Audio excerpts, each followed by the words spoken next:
It's kind of a operation that I started in 2008, and that is we're doing aerial tours. We go all over the place, kind of western and northern North Carolina, southwestern Virginia, and on up through, and we go to different events, and we set up and we do rides, and we try to keep it at an expense level to where that everybody gets a chance to take a ride, and it's something that the kids and the people will remember for a long time to come. Well, for me it was kind of just a thing of I'm just kind of mechanically based and stuff, and just looking at the mechanics and what makes the helicopter fly.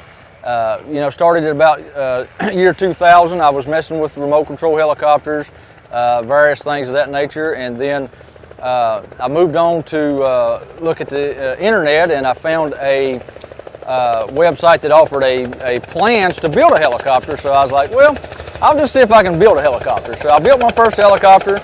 Once I got it built, now can I fly it? So I went up to my front yard and I tied it down and taught myself to fly. Then I realized I needed to get some instruction. So I then proceeded to take lessons, got my private rating, and I got my commercial rating, and I also got my flight instructor rating. And that's where we're at now.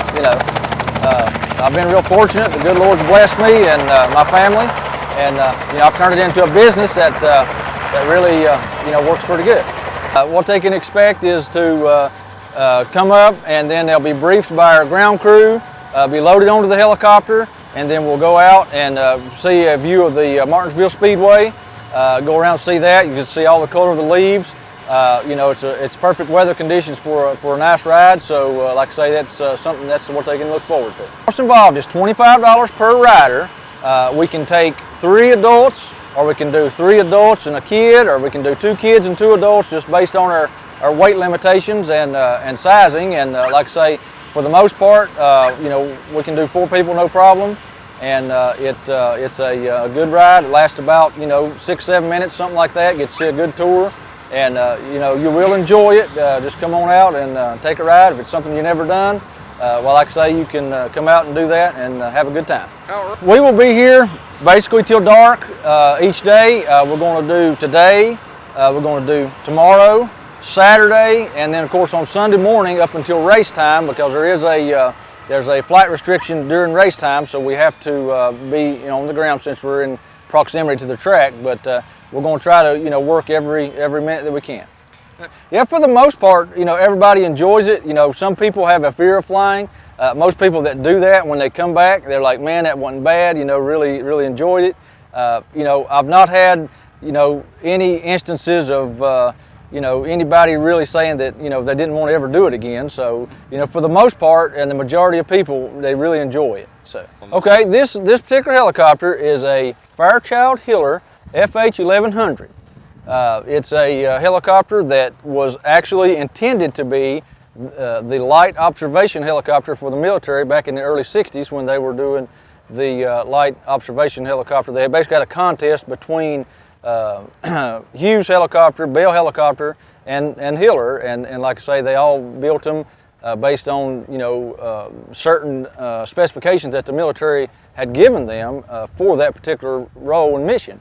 The thing was, this particular helicopter never made it to that role because they weren't able to have the production necessary for to meet the demands of the military.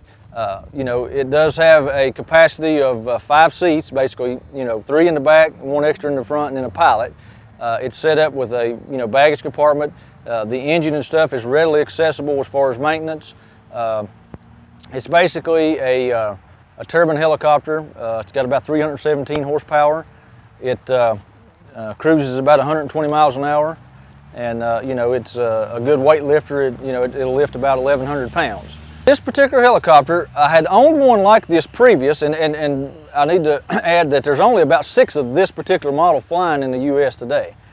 They were only 256 made worldwide, and the numbers are dwindled. There's several more overseas, but today there's about 6 of these. It's kind of a close-knit community that myself and the other people that own them, we find where to buy parts and exchange that information. But I bought this one from a gentleman in next to Dallas, Texas.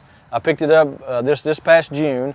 I totally repainted it, refurbished it, went with leather interior, and you know, done some maintenance to the aircraft and got it up in really good shape. And like I say, it's a good little helicopter to operate. It's ideal for this situation we're doing here.